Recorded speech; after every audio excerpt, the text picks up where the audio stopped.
Bien, están con nosotros Flavia De Negri, exgerente central de proyectos de inversión de salud, y Ert Cruz, experto en regulación de medicamentos. Buenas noches, gracias por estar aquí. Gracias por la invitación. Gracias. Los hemos invitado porque nos preocupaba, y la pregunta que planteamos hoy en Think Tank ¿es posible transparentar las compras de medicamentos por parte del Estado? Que además, para decirle a los televidentes, el 80% de la compra de medicamentos en el Perú, amigos televidentes, los hace Salud y el Ministerio de Salud. El 20% todos nosotros los que compramos en las farmacias. ¿Es así? Correcto. Ok, entonces la primera pregunta para la exgerente central de proyectos de inversión de salud es, ¿se puede transparentar, se puede asegurar, asegurando además precio y calidad, la compra de medicamentos? Sí se puede. Hay opciones para esto. Se puede hacer la subasta inversa electrónica, es uno de los procesos. Otra puede ser la negociación y la compra conjunta a través de la subregión, que es a través de REMSA, que es la reunión de ministros de salud del área andina, México y el Mercosur, que se hizo en el 2003, 2005 y 2006, donde se consiguieron precios muy buenos para lo que eran antirretrovirales.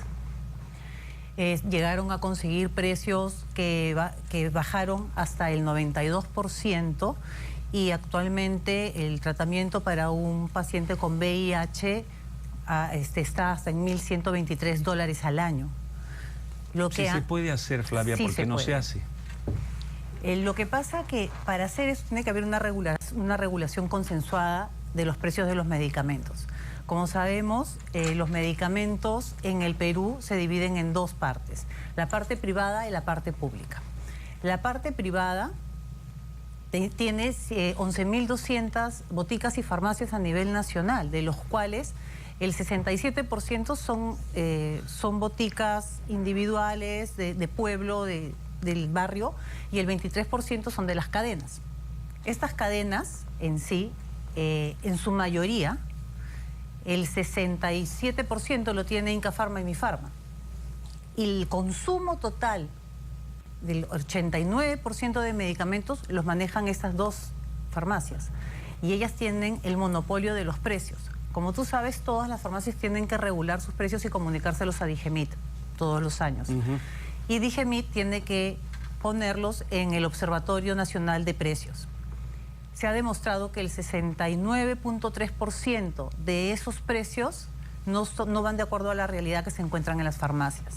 Vamos a profundizar sobre eso, pero aprovechando que está Ert Cruz, que es experto en regulación de medicamentos, ¿cuál sería el beneficio tangible, palpable, de que, volviendo a Salud y el Ministerio de Salud, que compran el 80% de los medicamentos en el Perú, hicieran lo que propone Flavia De Negri, es decir, esta subasta inversa electrónica?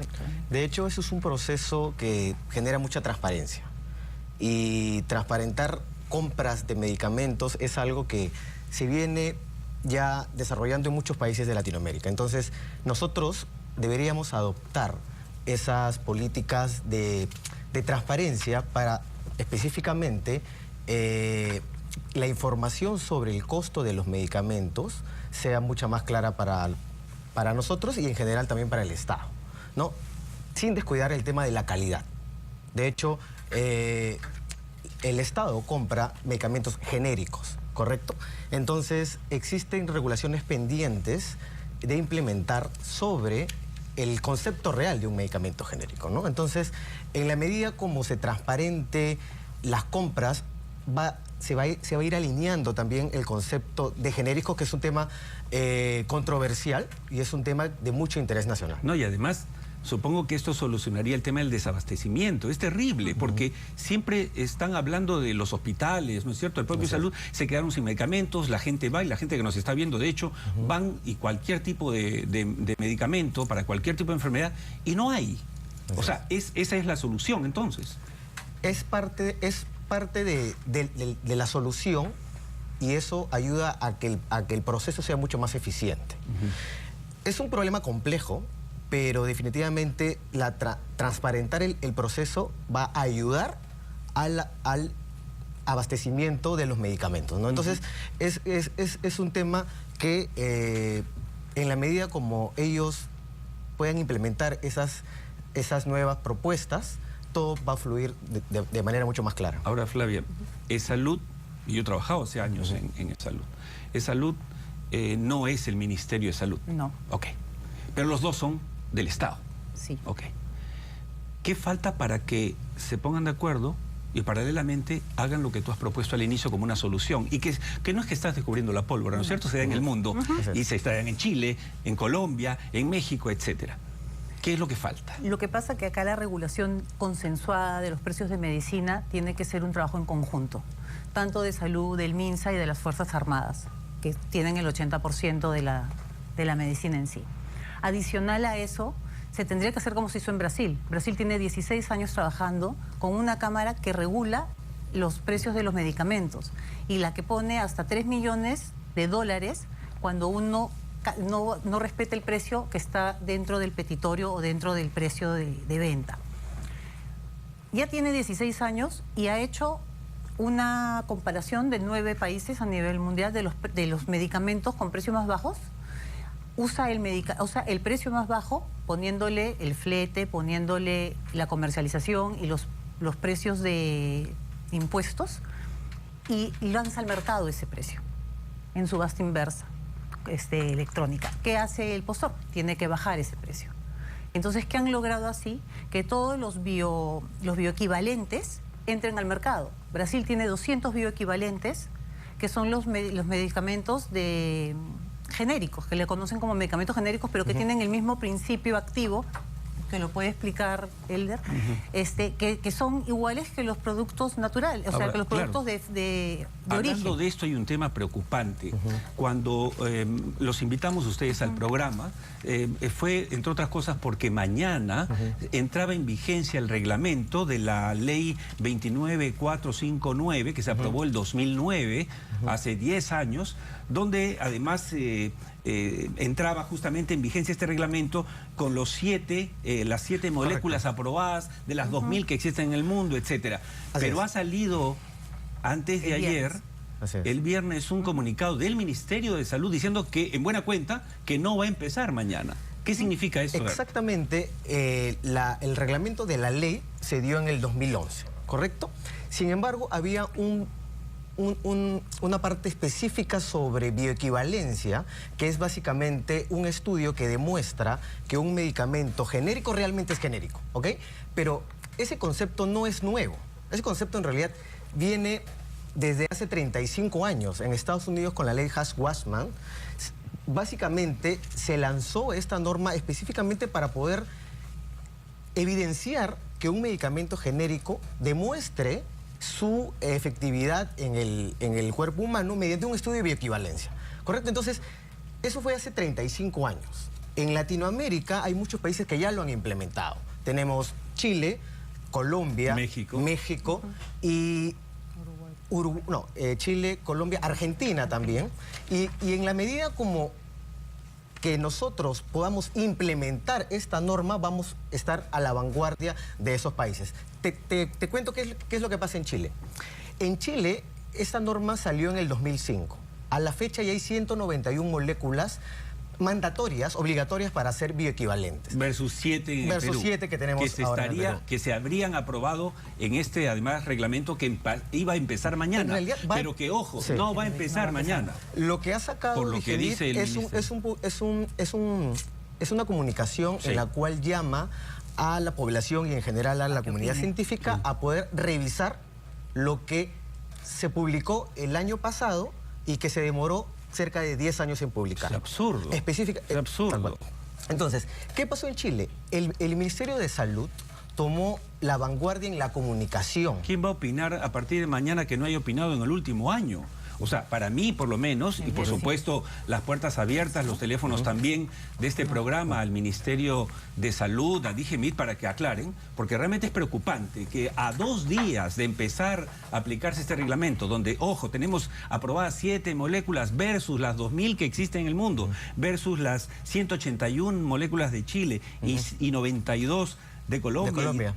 Entonces, para no entrar, no se preocupen, lo de las moléculas yo tampoco lo entiendo tanto, pero sí entiendo que son 7 versus 100, 80 o 2000. O sea, estamos atrasadísimos. Estamos atrasados y estamos atrasados versus los otros países de la región. Y este concepto de bioequivalencia va a ayudar a que el paciente identifique en el medicamento un rótulo que diga medicamento intercambiable.